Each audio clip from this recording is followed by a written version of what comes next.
No mundo tereis aflições. Tem de bom ânimo. Em vez de você vencerá também. Se tiveres fé, como diz as Escrituras, se credes em mim, como diz as Escrituras, verão anjos de Deus subindo e descendo.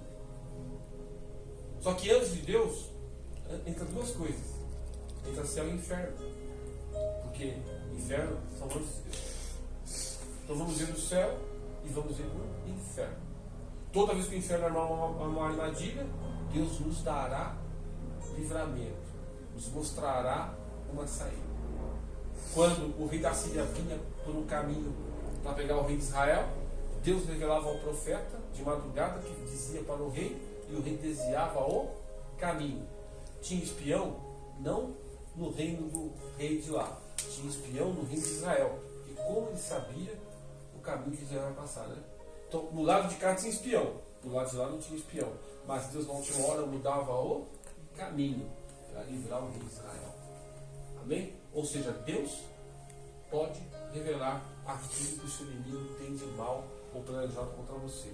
Pode falar no seu ouvido, pode dar um sonho, um sentimento, enfim, Deus pode trabalhar a seu favor. Graças ao Pai, porque ocultasse essas coisas aos sábios e entendidos, e as tem revelado aos pequeninos. Glória a Deus. Continua a palavra. Tomai sobre vós o meu jugo, aprendi de mim, porque sou manso e humilde de coração. Encontrarei descanso para as vossas almas, pois o meu jugo é suave e o meu fardo é leve. Encontrarei descanso para as vossas almas. Percebe?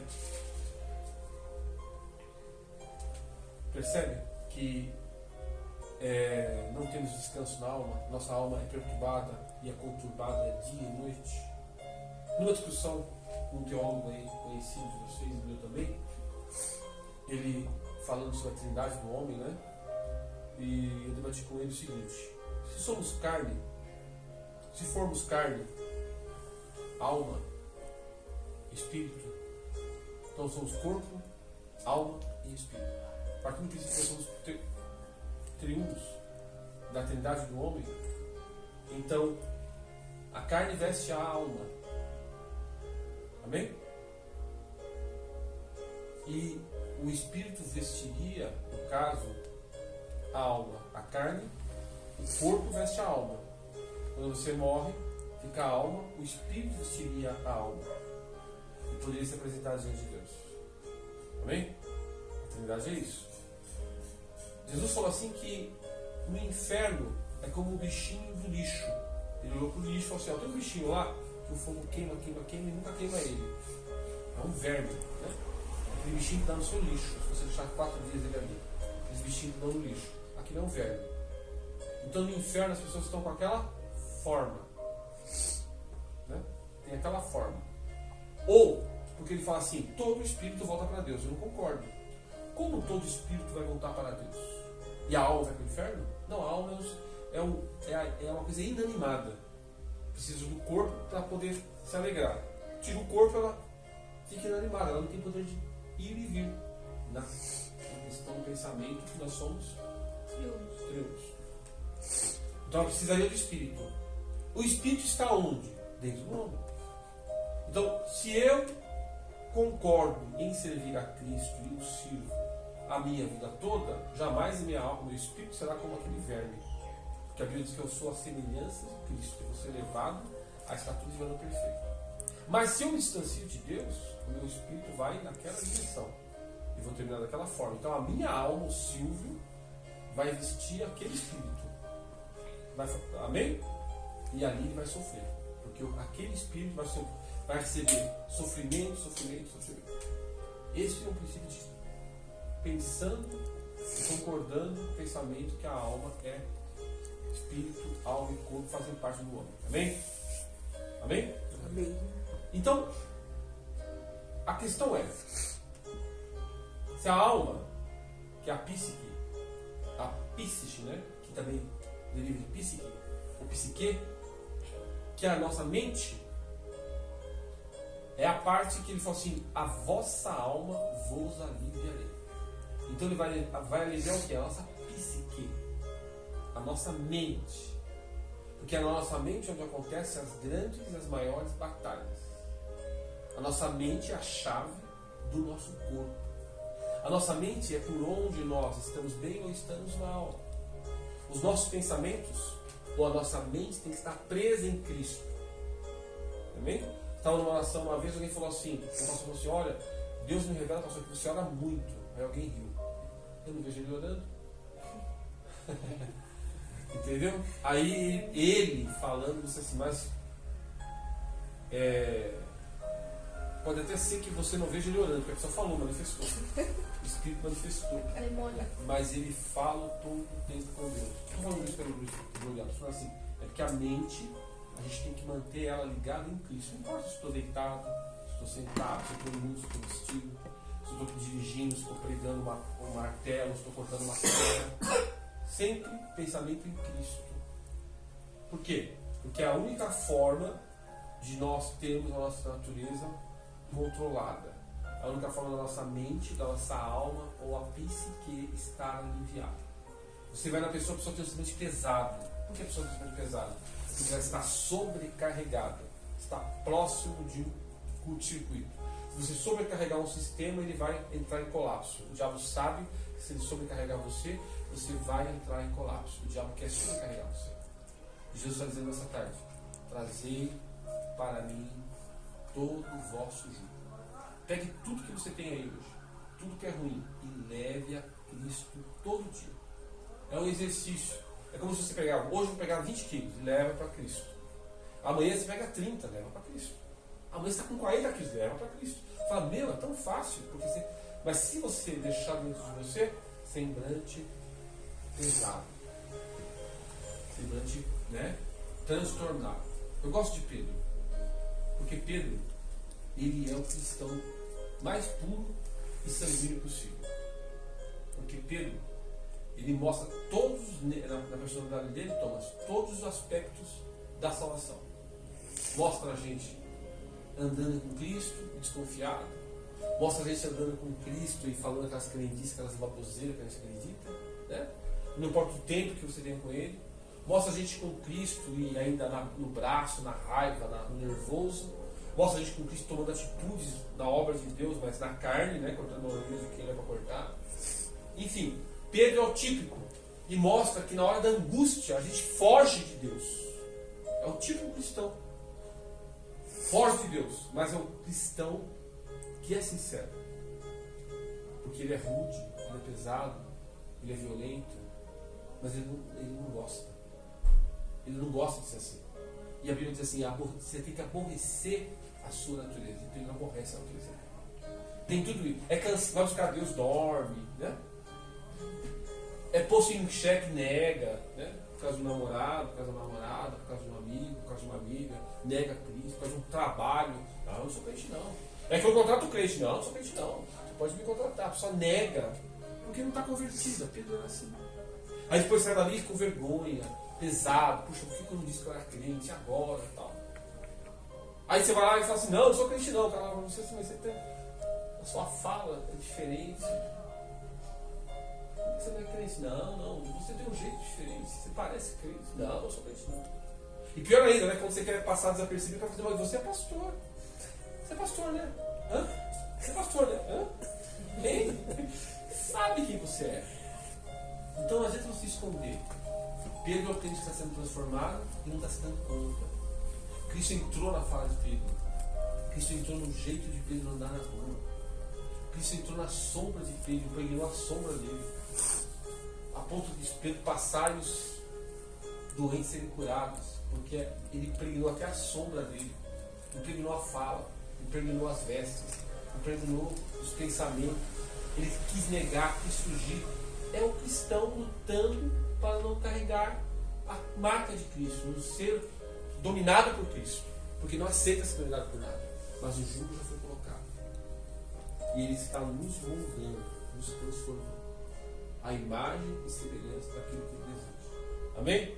E os nossos pensamentos à medida que a gente vai acontecendo, os nossos pensamentos vão indo na direção dele. Pedro não queria andar com Cristo, não queria estar com Cristo no julgamento, porém a Bíblia diz, o seguia de longe. Queria saber notícias. Estão preocupados, coração na mão, meu amigo vai morrer, eu não posso fazer nada. A Amém? Há momentos que nós não podemos fazer nada até que venha a revelação de Deus. Há momentos na nossa fé que não podemos fazer nada, porque é momento que nós temos que morrer alguma coisa em nós. Amém? Para que o amor de Deus possa brotar. Foi isso que aconteceu com Pedro. E é isso que acontece com a gente. Então a revelação oculta está para onde? Está para quem aceita o jugo. Aceita não abrir a boca no momento da dificuldade. Aceita não blasfemar no momento que está sendo afrontado. Entende que a humilhação é o princípio da exaltação. Ser cristão é uma regra ao contrário das coisas que no mundo são certas. É só viver uma regra ao contrário que você vai ver que tudo vai dar certo para você. Parece que estamos sendo derrotados, porém estamos em vitória. Contritos, porém alegres. E aquilo que você busca em Cristo, você alcança. Por quê? Porque fiel é aquele que me e te prometeu. Amém? Coisas ocultas. Revelastes coisas ocultas. Quando fala isso na igreja é um desespero. Pecado. Deus vai revelar meu pecado. Coisas ocultas não são pecados. Coisas ocultas são ensinamentos da palavra. São chaves bíblicas para sair de determinadas situações. São liberação de coisas que estão travadas na sua vida. Coisas ocultas. Amém? Ele fala no capítulo 10 que quem amar mais o pai ou a mãe do que amar a mim, não é digno de mim. Quem amar mais o seu irmão e a sua irmã do que a mim, não é digno de mim. Quem amar mais o seu trabalho, não é digno de mim. Quem amar mais o seu amigo, não é digno de mim. Quando eu amo mais alguma coisa, mais alguém do que a Cristo, quando eu deixo de fazer aquilo que é para me fazer para Cristo, para fazer algo com alguém ou por alguém. Quando eu abro mão do meu tempo, que poderia estar com Cristo, estou com a minha mãe, estou com meu pai. Estou deixando de amar nesse sentido. Não está dizendo para eu não amar meu pai. Até porque a Bíblia diz assim: amarás teu pai e tua mãe todos os dias, tua vida particularmente. Amém? Não é isso. É que não posso, o amor de Deus o amor do meu pai é uma coisa, o amor de Deus é outra. O amor de Deus é o único amor que sobrepõe o amor do pai e da mãe. O amor de Deus é o único amor que sobrepõe, né, o amor de marido e mulher, o amor de irmão. Ele sobrepõe tudo, tem que vir primeiro em tudo. Então nós temos que estar dispostos a abrir mão de algumas coisas por conta do Evangelho. Então na carreira que você está, se você está preso a Cristo, você vai durante a sua jornada abrir mão de algumas coisas. Mas ele diz assim: sem mim vocês não podem fazer nada. Então entrega teus caminhos ao Senhor, confia nele e as demais coisas ele fará. O qual não negou seu único filho, também não negará com ele as demais coisas. Numa tradução melhor, todas as coisas. Então o que eu preciso está na salvação. Fora da salvação não há paz. O que vier de fora, Cristiane, traz perturbação e transtorno. A bênção de Deus não traz dor. A bênção de Deus não acrescenta dores. Se você está vivendo alguma situação e está sofrendo, é porque não é a bênção que Deus tem para você nesse momento. Se você pediu algo e recebeu, e veio alguma perturbação, ou porque você não vigiou, ou porque aquele algo que você pediu não era o que Deus tinha para a sua vida. E isso traz dor e transtorno. E a Bíblia diz: a minha bênção não traz dor, não acrescenta dores. Eu não dou minha paz como o mundo dá, eu dou uma paz permanente. A minha paz eu vos deixo, a minha paz eu vos dou, uma paz diferente. O que nós temos aqui é diferente do que está lá fora. Amém?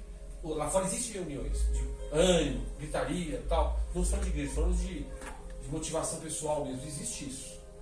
As palestras estão cheias de gente, os auditórios lotados. Simplesmente sexta-feira depois do trabalho, fazem um monte de. Aí a pessoa fica gritando, se acelerando, pagando R$1.000, R$2.000, R$3.000 por isso.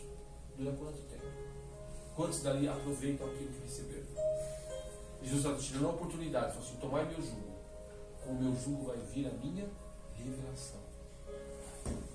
Quanto mais aceitamos Cristo, ou deixamos Cristo dominar a nossa vida, mais revelação de Deus nós vamos ter na nossa vida. Amém? Quer revelação? aceita a natureza de Cristo na sua vida. Se ele disser para você não entrar no lugar, não entre no lugar. Se ele falar para você não fazer tal coisa, não faça tal coisa. Se ele disser para você que você não deveria ter dito aquilo, vai orar e pedir perdão por aquilo. Bem? Isso é uma vida transformada. E aí você vai ver de uma forma que às vezes você fala assim, eu não sei viver assim. Mas é assim que eu quero que você viva. Mas eu não sei. Por quê? Porque estamos habituados a acordar às 7 da manhã, ir para o trabalho, voltar, ir aquela correria, e não quer que você viva assim. Maria anda sobrecarregada. Maria está sobrecarregada. Marta, você está sobrecarregada. A mulher queria limpar o teto e limpar o chão. Queria limpar a parede e limpar o móvel. Jesus sentado na cadeira, queria limpar debaixo do pezinho da cadeira onde Jesus estava sentado. Falou, Marta. Está sobrecarregada, filho. Aí quando Jesus olha para ela, o cabelo tudo esvaçado, igual uma louca, né? Jesus falou assim, Marta, você se perdeu. Você era melhor que uma prostituta. Porque ela se perdeu, ela ficou achando que serviço é o que vai chamar a atenção de Deus. E parar, como você parou aí, essa uma horinha, é o que chama a atenção de Deus. Você deixa as coisas e para buscar Ele. Eu estou na sua casa. Você quer limpar debaixo da cadeira aqui, do redondinho da cadeira? Né? Às vezes a gente faz isso, né? Graças te dou, porque ocultaste essas coisas aos sábios e entendidos e as revelaste aos pequenos. Conjugo, vem as revelações. Então tome essa palavra para você hoje. Guarde no seu coração. Que o Senhor traga a revelação dele para a sua vida. Daquilo que você precisa. Amém? Vamos orar? Vamos fazer uma oferta. Depois eu pego a minha oferta e coloco ali, tá, gente? Porque a carteira ficou no carro.